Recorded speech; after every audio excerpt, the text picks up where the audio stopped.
Hey guys, Mike from Shimino's Workshop. I wanted to do a video detailing the Bastila staff mode chassis. As you can see, it comes with a lot of parts. There's two other parts that I don't have printed, but I'll show you on my installed one what they look like and what their purpose is. So let's just get right into it. So the first part is the battery holder, which just goes in one half. Doesn't matter, they're both the same hilt on either side. Let me see if I can't bring that in a little bit. Right, the two hilts themselves are identical. And in one video that I did previously, the coupler is keyed. And so what I mean by that is once you get the coupler, depending on which way you put it, the vents will either face up or face sideways, right? So that's what I mean by keyed. And so I believe I preferred them sideways. So what I mean by that is if you use the button as orientation, you could either have the vents in line with the button or perpendicular to the button. And once I decided which one I wanted, I then marked on the inside with a marker, which maybe you could see. There's a green mark line all the way in, and then the same thing on the coupler. I put a green line. This way I know the orientation. Look, if you get it wrong, you could just undo it. But look at how many threads there are. It takes you 10 minutes to unthread and thread the thing. So keep that in mind, right? Pick your orientation, and then mark it so you remember which side to reassemble. Okay. So the first part, like I said, this is the battery holder. It has a slot here for a 1.3 recharge port. However, I don't put the recharge port on this side. I put it on the other side where the Profi is, so that because there's more room and less wires to have to run across the staff. The hole is here still for two purposes. There's the port hole in each staff, or in each separate half of the staff, and the port cover will go into this little indentation and keep it from turning, which is not a big deal. The thing can turn, but that's the idea, is that this little porthole screw cover is acting to lock the chassis in place and keep it from turning.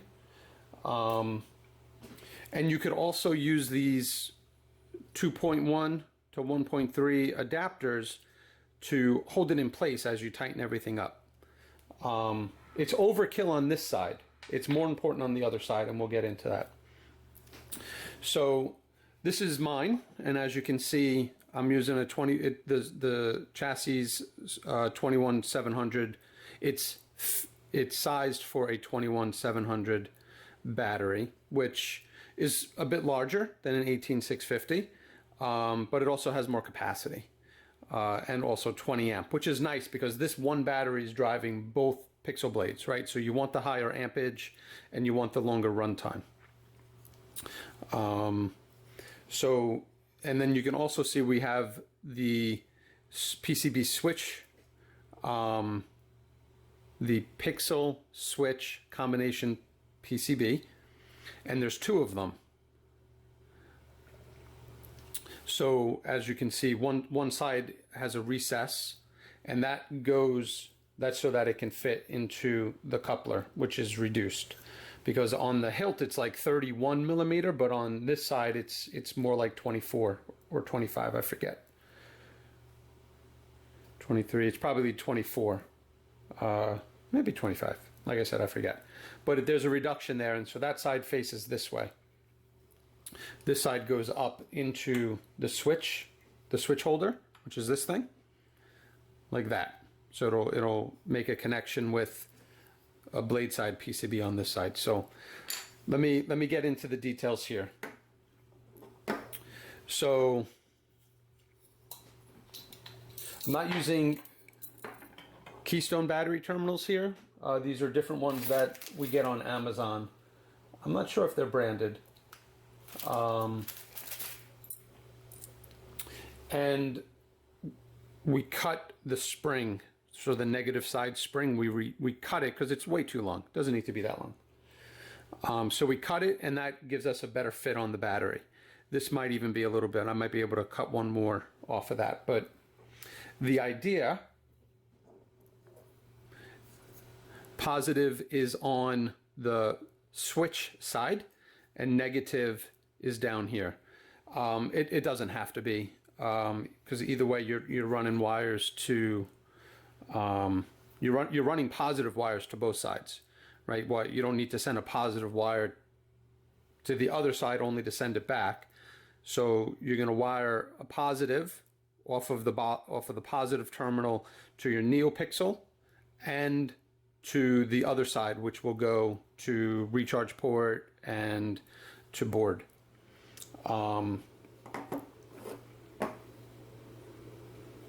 So with that said, what did I say? Positive is on this side, and these will just get glued on. I use Loctite. I use basically CA, but any glue that you prefer, you'll wire these, you'll glue them in place, and you could use a battery to set, while the glue is drying, or sometimes I'll print, a fake battery, and I'll use that to set. So now you have open access on this side, so that if you needed assistance removing the battery because it's too tight, you could push, with like plastic tool, you could push in to remove the battery, or really you don't need to, you could just lift up like that. But it's nice and snug, right? And has good clearance into the hilt. Okay, so let's get the battery out of the way.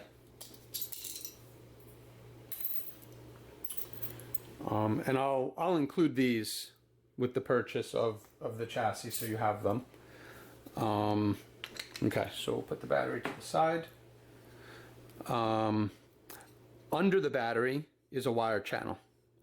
So all your wires, right, you can see. Now you could throw something in there to hide the wires if you want to, right? That's your install choice.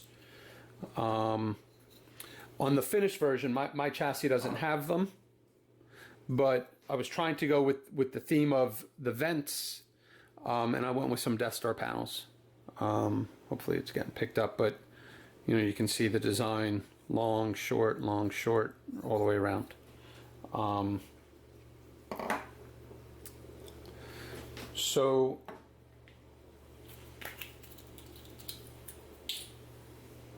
I didn't sand these down. But the idea here, right, is you're going to put one on this side, one on this side, and they're press fit, so they should sit in there snug. If you want to throw a little bit of hot glue or E6000 in there, press fit it in, some rubber bands or some strapping to hold it in place while it cures. But you shouldn't need to. That should be a nice press fit, but that'll be a judgment call when you do the install. Each of these take 18 pogos. So there's 6 rings. The outside ring is positive. The next ring is negative. So battery positive. So again, meant for pixels and switches. So you have 3 pads for your NeoPixel, positive, ground, and data. And you have 3 for switches, button 1 switch, button 2, and then common ground in the middle. I have a wiring diagram on the Etsy store. So on the side that goes to the switch and to the pixel,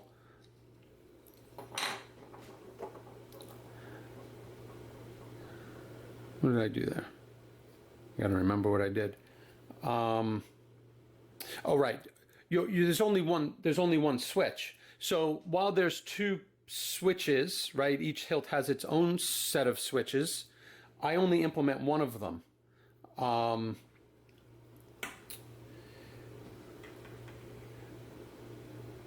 So that's why I'm not using all 18, I'm using 14, because I don't need the pogos.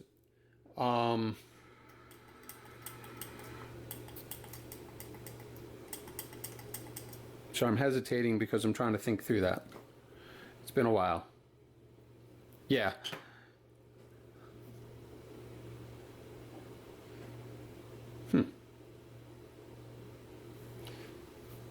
Now I'm questioning myself. I'm trying to remember what I did. Oh, I didn't implement these switches at all. The switches are here. So on this side where the Profi board is, these are power and aux switches. These switches, I don't think, when I combine it, I'll show you, but I don't think I implement these switches, which is why there's some missing pogo pins there. I believe that's a true statement, but, and the reason for that is power. I'll also explain what I mean here. So you're sending positive, ground, and data up to this blade. And so that's what these are here for. So you have your outer ring positive, the next ring is pixel negative or ground, the next is data. I might have, maybe what I did is I put the pogo pin to keep things balanced in the middle. But I don't think that pin actually does anything outside of just, you know, giving some support in the middle of that pad. I'm pretty sure that's what I did. The reason that you can hear the clickies, the reason that these are functional is because I have both a staff mode chassis as well as single hilt mode chassis that I hot swap. And in that mode, these buttons are functional. That's what I'm remembering that I did. So you know, you decide what you want to do, but you run out of pins is, I think, the problem down here to get two sets of switches through the PCB. You run out of pogo pins. Okay, so to recap, on the flat side, not the recessed side, this is what you're going to do here is implement. Yeah, there you go. Now you can see it. So I'm only implementing the NeoPixel pogo pins here, not the switches. But on this side, you have to be able to send battery positive and negative to the Profi board and to the recharge port, which is on the other side of the staff. So I need to be able to send positive and negative. And I also need data coming back from the Profi board. So my center pin is my data line, and then the rest are positive and negative on the outer bands. So let me re-say that. I have positive for the battery, which is running to both sides, right? I'm sending battery positive to the pixel, and I'm sending battery positive to the PCB to connect and drive power here. Then I'm sending battery negative, obviously, towards the recharge port. But so that's out, right? Positive out, negative out. But then in, I have NeoPixel data and NeoPixel ground. So 2 going out, 2 coming in. That's why now I run out of pins. I run out of pads. If I wanted to implement these switches, I need 3 more rings, and I've used 4 rings, right? So I have 6 rings to use. I've used 4 of them because I've sent 2 out, 2 in. I only have 2 rings left. So with 2 rings, what could I do? I can implement 1 set of switches, but I can't implement 2. I can't implement a power and an aux because I need 3 pads for that, right? I need 1 switch. I need button 1, button 2, common ground. So that's the reasoning behind what I did here. So that's it, right? I say that like that was simple, but it is simple. Just, rethink that, ask me questions if that was confusing, and I'll be more than happy to explain that again. Okay, so that deals with this piece. Next up are your switch pixel holders. So on this one, since we're using the hilt side, right? So on this side, I need a blade side to do with the mating, right? And that's, again, I didn't sand these down. They come from OSH Parks, right off the I don't know, the machine, right, where they're joined. So these little tabs just need to be sanded down, which I do before I ship these. So that's just going to go in there like that, right? And again, press fit. And you'll wire this side, right? So you have 3 pads for your NeoPixel, positive, data, ground, and you have 3 pads for your buttons, which you won't implement. No, I'm sorry, you will implement, right? Because again, if you're going to do single hilt modes to support it, then you're going to want to wire, even though you won't use them in staff mode. So that's up to you to decide. If you're ever going to, use both staff and single hilt mode, then you'll want to implement switches on this side. Okay. So the bottom is your blade side holder. These grooves hold a switch, right? And I think I'm using, sorry, I'm rummaging through my switch bag.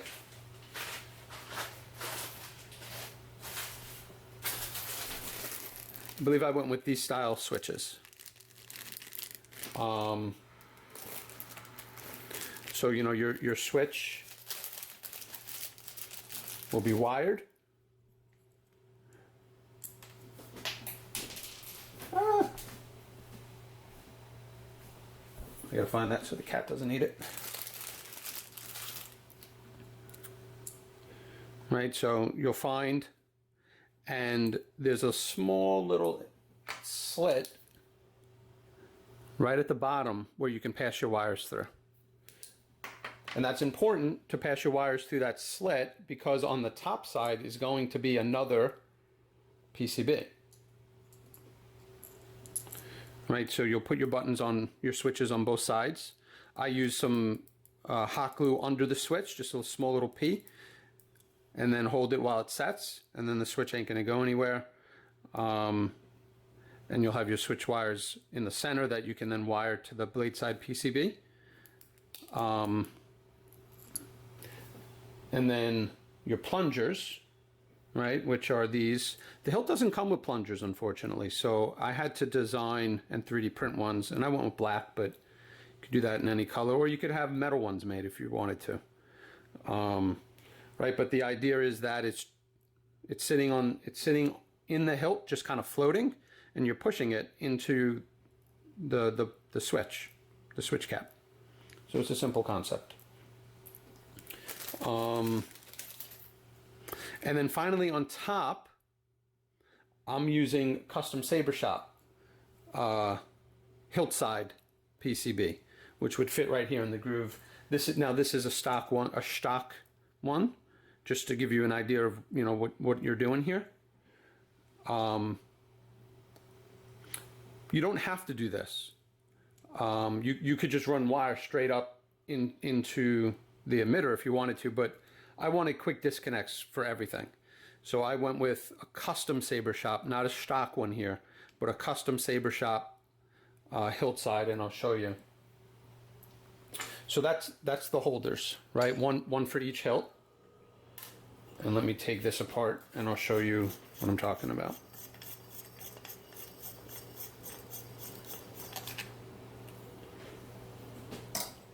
Okay. So you can see custom Saber Shop PCB, hilt side PCB in there. I'm trying to shine a light in there, but it's reflecting. And so that allows, as you can see, it allows a quick disconnect of the emitter.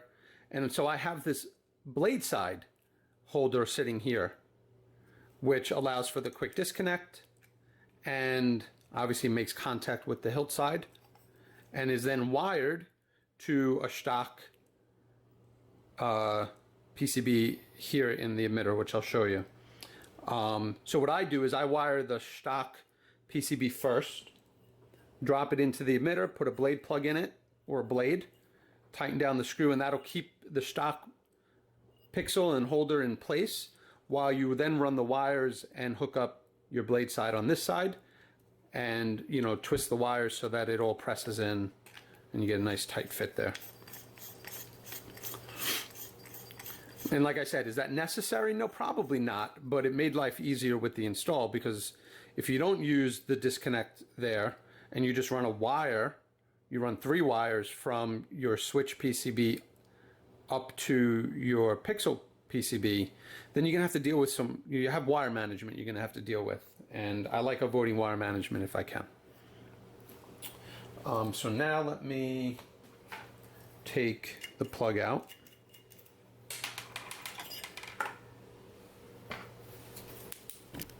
Okay, and inside, it's 1-inch blade socket, but a 7/8 inch recessed area for your holder, whether it's Tri-Cree, NeoPixel. So, you know, I have these. This is a 7/8 inch stock holder slash diffuser. So the idea here, you can hear it click, so you get a nice press fit. And what I do is I have little 3mm holes, and you can drill and tap whatever size retention screw. So I use nylon screws. You can use metal screws, just make sure you're not going to cut into the PCB. But that's why I use nylon screws. And for this hilt, you can see this is real low profile. I think this is 8mm. I have a 10mm version that you would use in this. And so instead of, maybe you can see that, but instead of the set screw going into the side of the PCB, these screw holes are going to be lower so that it's under the PCB, and then you would use a nylon set screw, which will then go under the PCB and hold it, right? So a set screw on each side that is long enough to, come on, had a video cut out there. I think I figured out my problem with my camera is it overheats. I don't know why. I guess if you take video too long, the camera overheats. Not much I can do about that, unfortunately. So, but the point is, you know, I have these holders that will fit perfectly in there. They're 7/8 inch. They'll hold a stock PCB, and you can use set screws to secure the PCB from the underside. And sometimes I even throw some hot glue, which will help secure the wires in case you're going to tug the wires. But that's not really a problem in this type of setup, but I still do it. I'll solder my wires, throw a little bit of hot glue on this side, E6000, whatever, pick your poison. The idea is it's not holding the wires in place, right? Solder's doing that, but it is offering some protection in case people try to pull, right? Or you're pulling the wires as you're doing the blade side connection. So that just helps with that from that aspect. Okay. Toss this back in. Toss that there. Okay. And now we'll put this back in place. Again, this side is not so important to get your porthole lined up.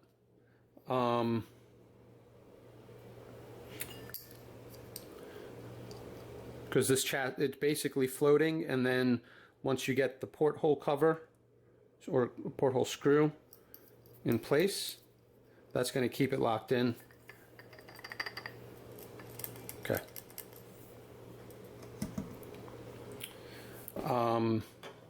And I can even attach, so I have my green mark, which is going to line up with my green mark here. Okay guys, sorry, I had to pause there for a little bit of work and let my battery cool down on the camera so it doesn't die again. So we'll call this part 2. Part 1, we dealt with the battery holder and one half of the hilt. In part 2, we will focus on the other side. So in part 1, we've put the battery holder in. We've aligned, right? We've checked and made sure that we're putting the right side of the coupler, right? Because I want the vents perpendicular to the switch. And as we can see from this side, I have another mark, but this side is now going to hold our crystal chamber, quote unquote, which is going to run all the way down and connect to the hilt side PCB that's in there using a blade side. So let's take a look at this. So all I did here was, you know, I cut, well, it's just open, right? One, that makes it easy to print, less material to print, but I can put anything in there, right? If you want to create your own crystal chamber, go for it. For me, what I did was I took these 35-35 strips. I'm pretty sure that's what they are, 35-35. The larger one that we use in blades and stuff are 50-50s. Pretty sure the footprint is 35-35, so they're smaller, so you can fit maybe a few more pixels in the same space. So, you know, I cut a strip to size. I don't remember exactly, but maybe there's 10 or a dozen. And I adhere them to the top or the bottom, either side.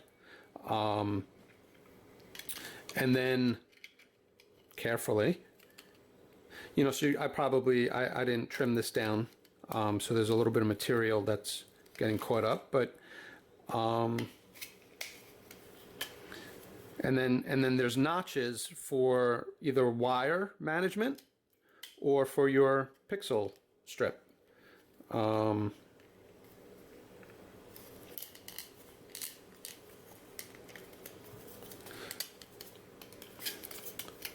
So what I usually do is take a little utility knife or, you know, razor, and because what's happening here is there's probably some support material left over on the print that you just have to clean up.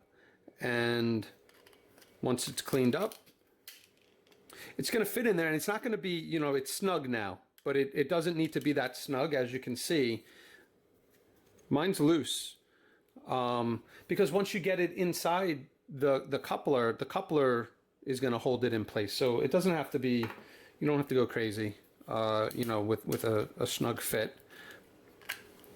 But there we go. But that's the idea, right? And you maybe you have to do some sanding, but you shouldn't have to. That's just going to be a nice, yeah, so maybe a little bit of sanding.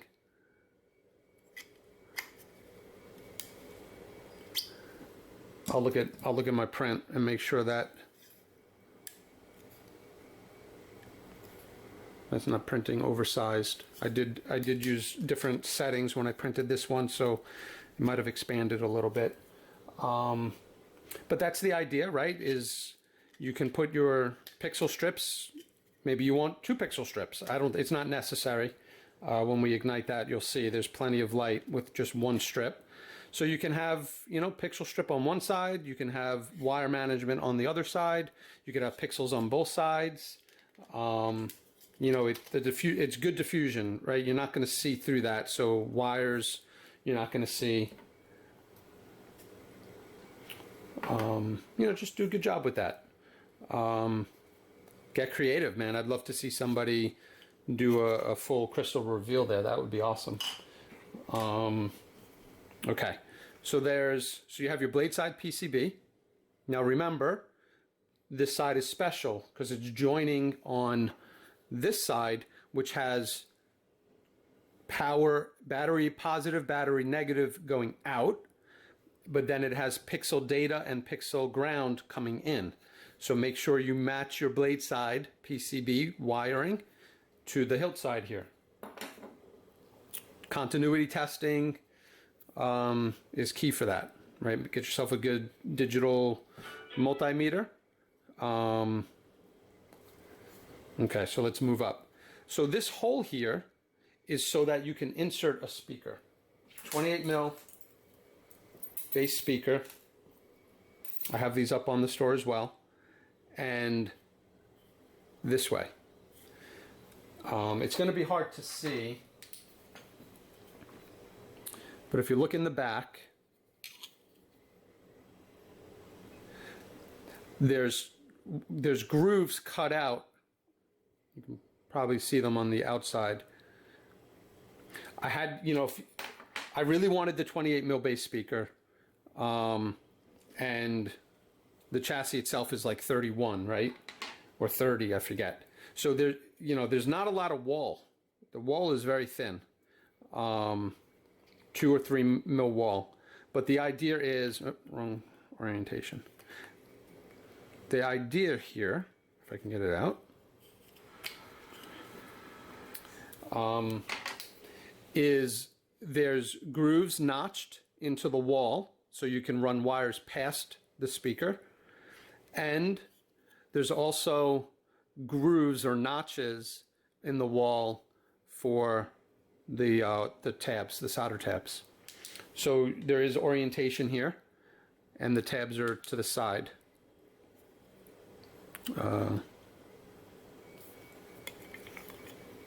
me see where I put those tabs. Yeah.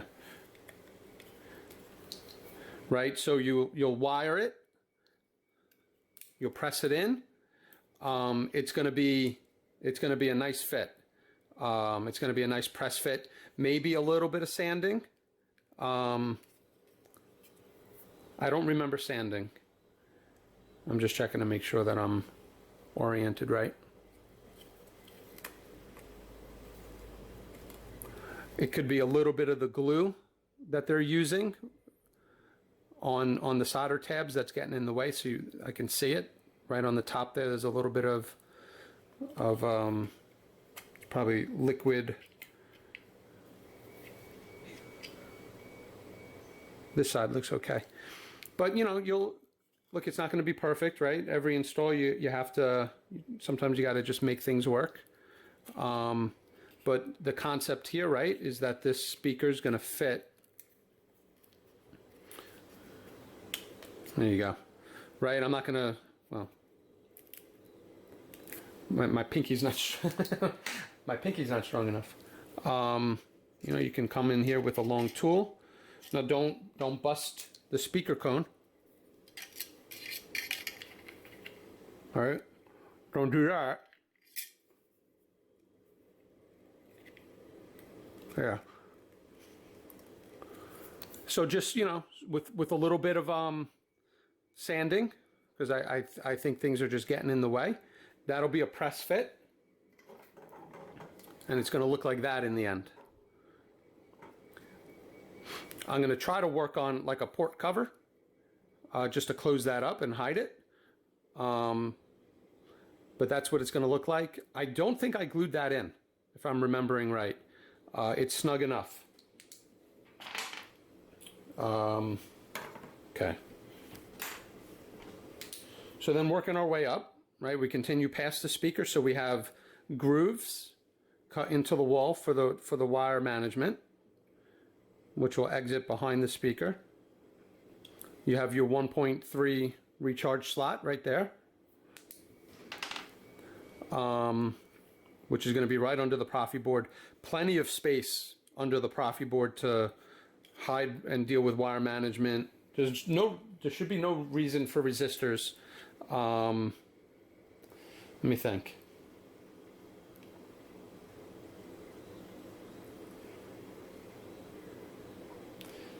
I'm pretty sure I went with 2 data lines, one for each blade, and separate power lines too, right? So I'm pretty sure what I did was, yeah, I can see it. I went pads, probably pads 2 and 3 for one blade, pads 4 and 5 for the other blade, and then I used probably one pad just for, one LED pad just for the crystal chamber, and then data 1 for the blades, for the 2 main blades, and data 2 for the crystal. No, I'm sorry. Data 1 was probably for one blade, data 2 is for another blade, data 3 is for the chamber. Pretty sure that's what I did. I have a config file, I can always share that too. But I'm pretty sure. So 3 data pads, and I probably used all of the LED pads less 1. Yeah.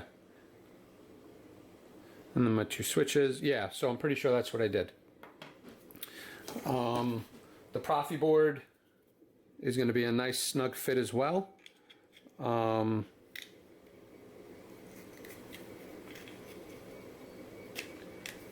I try to make sure that these are snug fits as opposed to having to use glue or, you know, crafter's tape.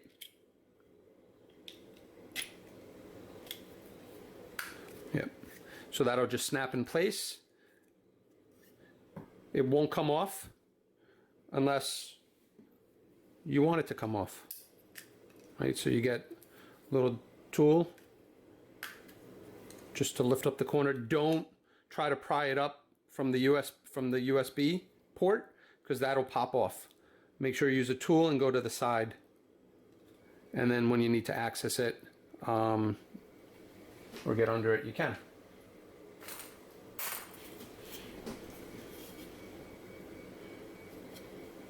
Oh, and then up here, right? And so now you have your second set, right? So hilt side PCB. Now that's implementing everything, right? That's this guy up here. Again, it's going to be a nice press fit, but you're implementing 2 switches and the NeoPixel blade, so you'll use everything here. I include Pogo Pins, so 6mm length Pogo Pins come with these PCBs, 18 of them. I think, so if I assemble them, I offer assembly on these, where I'll just insert the Pogos and solder them on. If I do it, I just install 18 of them.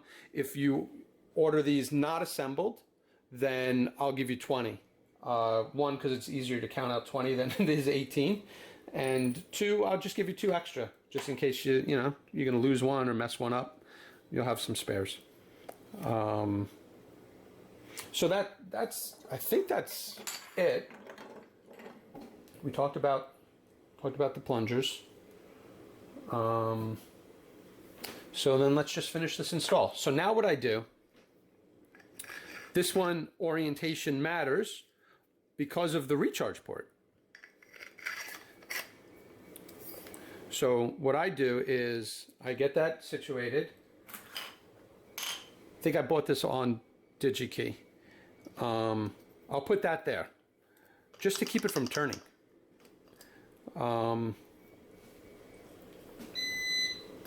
And now you can mate them. So, don't go crazy, because you will break that little stem if you do it too tight.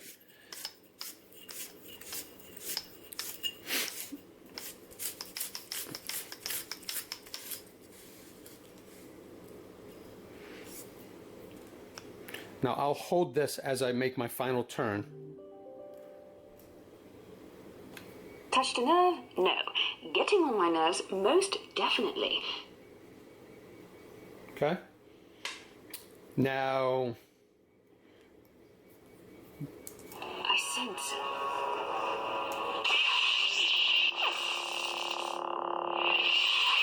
Nothing from. I am Bastila Shun. I said it is not. I am Bastila Shun. so as you can see, only one set of switches are functional in staff mode.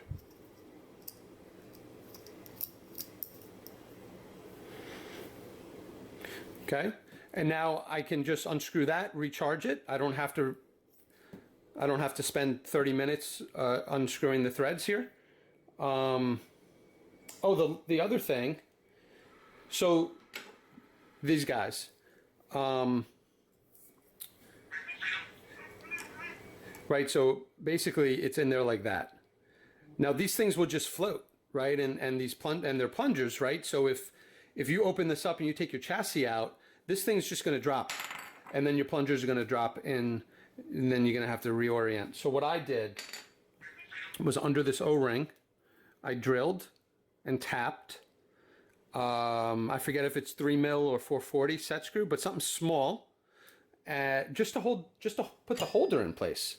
It doesn't have to be. It's not. You don't need it for strength. You just don't want that holder to drop. And it was perfect because the O-ring hides it. So I did that on both sides. Yeah.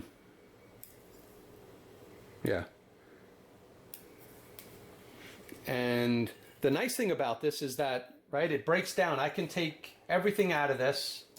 It's not hardwired to eventually weather that, right? I will eventually weather this hilt.